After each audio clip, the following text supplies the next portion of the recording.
Hello and welcome back to the channel. Welcome back to part 3 of Batgirl. Is she really woke or is she really woke? Alright, so let's cover real quick what we've learned so far.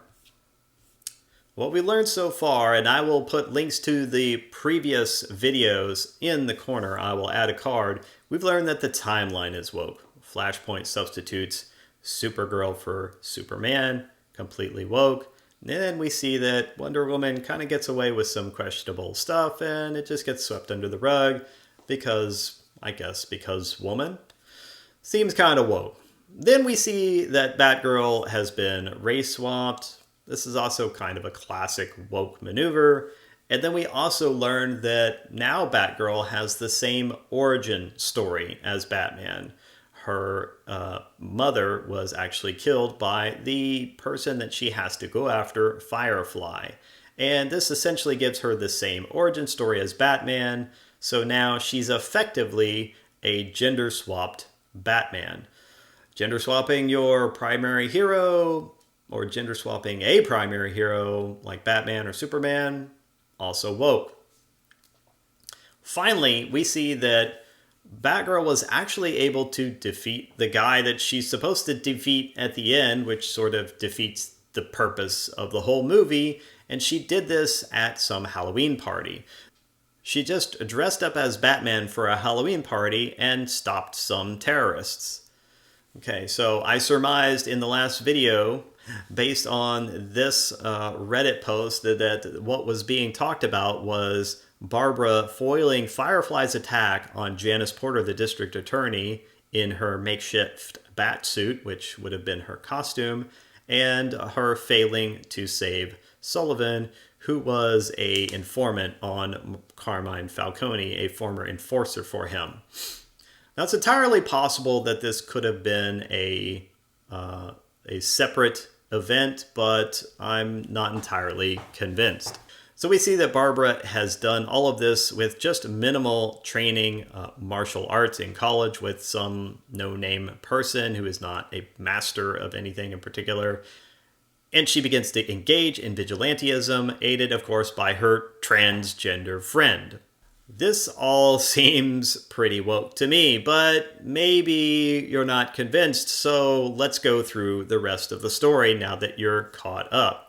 So we see that Wayne recruits Barbara through Black Canary, who trains her, while Bruce provides her with a new suit and arsenal. And this made me wonder, why is this happening? Why is Black Canary training Batgirl instead of Batman training Batgirl?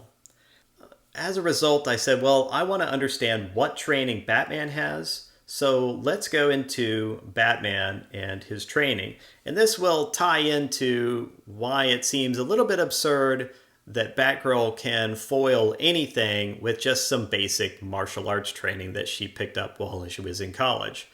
Who trained Batman in comics and movies? This is from Comic Bento. And let's just get into it. By his control over his body and his ability to fight whoever he comes up against, either using his strength, his intelligence, or the power of some of his incredible gadgets. As we all know, Batman didn't just start out like this. Bruce Wayne's witnessing his parents' murder at the age of 8 might have started him on the road to becoming Caped Crusader. However, it wasn't the end of the road. You might be wondering, therefore, who trained Batman in comics and movies? So to begin, let's discuss who trained Batman in the comics. Although there have been several Batman films, the focus has not ever been on how Batman was trained or indeed who trained him, aside from Batman Begins. However, the comic books have certainly given us more of an indication as to who was responsible for helping Bruce Wayne turn himself into an agent of justice and the greatest crime fighter the DC universe has ever known. Given that comics have variously retconned who was responsible for training Batman, it is best to simply look at all of those who trained him and detail how they trained the Dark Knight. I agree. So Batman's skill at fighting is often associated, particularly from the 1970s onwards, with learning about fighting in the Far East. One of his trainers who in the films would be associated with the Far East was Henry Ducard, who Wayne later discovered worked for his archenemy, Ra's al Ghul. And then in addition, we have others that trained him. Examples include Master Kirigi, a martial arts expert from North Korea, who helped to train the young Bruce Wayne into how to use breathing and his mind to be able to control his body muscles when fighting. Yakuza assassin Sunmento, who trained Wayne how to heal himself and predict his opponent's next move. Chu Chin Lee, a Japanese martial arts expert, who taught Bruce Wayne how to be a truly great kung fu fighter. Richard Dragon, a fellow superhero, who taught future Batman how to master martial arts. And finally, David Kane, who, although not from Asia, was an expert assassin who taught Bruce how to fight in a particular style that would easily be able to counter his enemies. Kane was also the father of future Batgirl, Cassandra Cain, who comes to hate her assassin father. Another superhero influence on him was the former member of Justice Society of America, Ted Grant, aka Wildcat. More on that in the future. Then also he taught Batman how to box and hit properly. However, simply being good at fighting wasn't enough to turn young Bruce Wayne into Batman. Thanks to detective skills of Dan Mallory, one of Gotham City's best PIs, young Bruce Wayne was able to understand how to follow clues and how to compile a case together. If you're not putting it together, there's a lot that went into making Bruce Wayne into Batman. From Gotham Police Department's greatest detective, Harvey Harris, Bruce Wayne learned how to use forensic equipment and what exactly it what it took to be a cop. Even then, all these trainers would not complete the set of skills Wayne needed in order to become Batman, thanks to the skill of Zatanna, a fellow superhero and sometimes love interest, and her father Zatara. Bruce Wayne not only learned how to escape any lock or safe he could possibly need to, as well as learn about magic. Now we've seen that Barbara hasn't received any training like that, and yet she already manages to defeat Firefly, and this is not even the main event yet. She's defeated him once. Now maybe it happens a little bit by accident, I don't know, but again, she doesn't have to do anything, and she already has the skills to defeat her main opponent. That seems pretty woke. It's certainly bad storytelling. But, as we see, Wayne recruits Barbara through Black Canary, who trains her. So that got me thinking, well, what are Black Canary's strengths? What is she trained to do? Now, Black Canary is seriously a powerful heroine. Now, Black Canary is the name of two superheroines, Dina Drake and her daughter, Dina Laurel Lance. Now, let's just go to her power, abilities, and equipment. Although depictions of Black Canary have varied over the years, the character is often portrayed as a prodigious hand-to-hand combatant, having mastered styles such as Aikido, boxing, capoeira, Hapkido, Judo, Jiu-Jitsu, Kung Fu, Krav Maga, Muay Thai, Shuate, Wing Chun. She has been trained by other top-tier fighters such as Wildcat, told you we'd come back, Lady Shiva. Lady Shiva was married to David Kane, and their daughter is Cassandra Cain. She has been trained by other top-tier fighters such as Wildcat, Lady Shiva, Cassandra Cain, and Wonder Woman, as well as having bested Batman from time to time in hand-to-hand combat. So, in addition to her martial arts, Black Canary has been depicted as an expert motorcyclist, so she's good, able to ride a motorcycle, gymnast, covert operative, and investigator. So she also has the investigation skills that Bruce Wayne has. She's also an excellent leader and tactician, having served as the field commander of Birds of Prey and the leader of the Justice League and League of Assassins for a time. So I'm not taking anything away from Black Canary. Still, I ask you this question. Black Canary has only been introduced in the DCEU in what capacity? In Birds of Prey. Does that movie establish her background thoroughly? Does that movie establish any of this expertise for her? No, it does not. Batman's story is well known. His skill is well known. And his ability to fight, his background, I would say, obviously not to the detail that I just read out, but his training with masters, his intensive training has been borne out in some Batman movies like the Dark Knight trilogy. And so that is a story that is known. People know Batman. They know him very well. They know he is trained extensively, and they know that if anyone should be training Batgirl, it should be Batman. Instead, who do we get? Black Canary. Again, not that she's not qualified, but we don't know that. They haven't told us that. So why would they make this decision? Why this storytelling decision? Here's why. We can't have a man train Batgirl. We can't have a white man teaching a minority woman how to be a good superhero. Because she's good already, remember? She doesn't need no man, but a little bit of mentoring from a woman is fine. You see how that plays out? That is the exact kind of thought process and logic that would go through the woke mind. Can't have Batman mentoring Batgirl, but Black Canary would be okay, because she's another woman. And that's why I think that this decision was not driven by storytelling. I think this decision to have Black Canary train Barbara Gordon was essentially driven by the need to make the story even more woke. Now then we see this, just to sum this up, Barbara finds out about Alberto and urges him to stand against his father, but he is reluctant, straining their relationship. Firefly then kidnaps Gordon for Falcone, and Barbara confronts them, saves her father, and defeats Firefly and arrests Falcone. Now that seems like a tall order for someone who has only had a little bit of training from Black Canary. Now I would give you that Black Canary is good, but how fast do you think she learned all that stuff?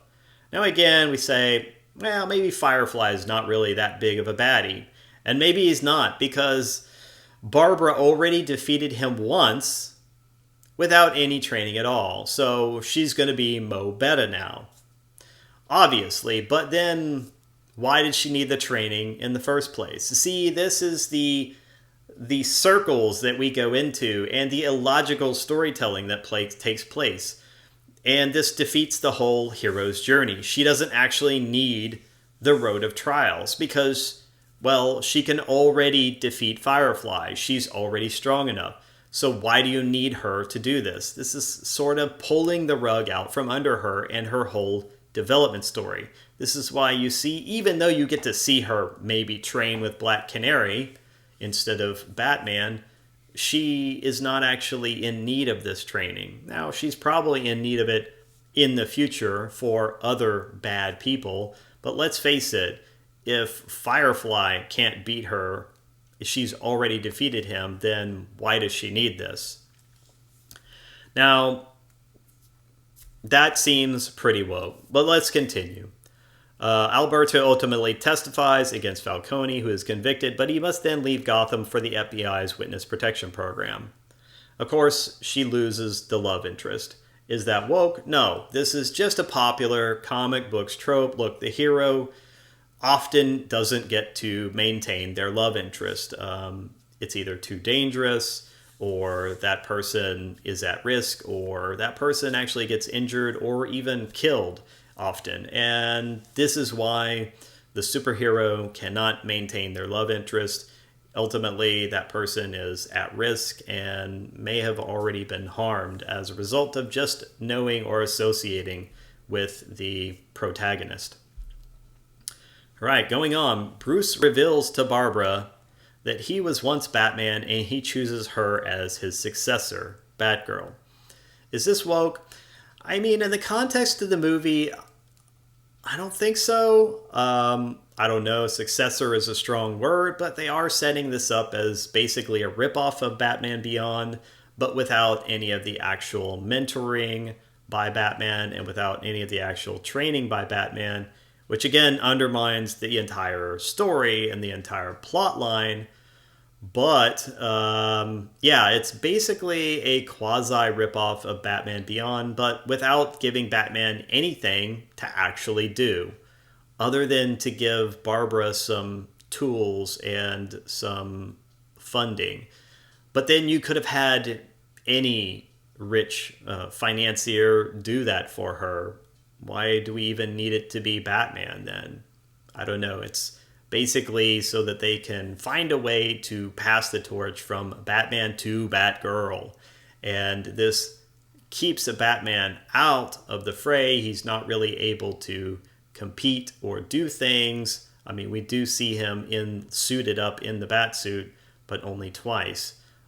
So I don't know. I think this is a way to basically deprecate his character, keep the focus on Batgirl, but I don't think it's great storytelling. Woke or not, choosing her as his successor, I don't know. Again, it's just a quasi ripped off plotline that we already have, where they pasted Batgirl over Nightwing. Meanwhile, Black Canary is assigned by Bruce to investigate activity by the League of Assassins in Gotham, setting up her spin-off film. Now again, like, Black Canary hasn't even had an origin story yet.